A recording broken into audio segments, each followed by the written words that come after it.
मी सुनेत्रा अजित पवार गांभीर्यपूर्वक प्रतिज्ञा करते की कायद्याद्वारे स्थापित झाले आहे अशा भारताच्या संविधानाबद्दल मी खरी श्रद्धा व निष्ठा बाळगीन। मी भारताची सार्वभौमता व एकात्मता उन्नत राखीन।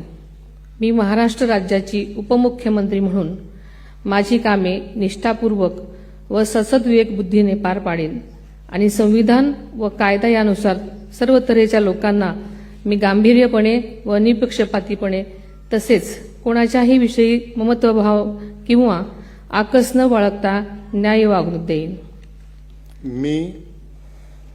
मी सुनेत्रा अजित पवार गांभीर्यपूर्वक प्रतिज्ञा करते की महाराष्ट्र राज्याची उपमुख्यमंत्री म्हणून माझ्या विचारार्थ आणली जाईल किंवा मला ज्ञात होईल अशी कोणतीही बाब अशी उपमुख्यमंत्री म्हणून माझी कामे यथायोग्य पार पाडण्यासाठी आवश्यक असेल ते खेरीज करून एरवी मी कोणत्याही व्यक्तीला किंवा व्यक्तींना प्रत्यक्षपणे वा अप्रत्यक्षपणे कळवणार नाही किंवा त्यांच्याकडे उघड करणार नाही।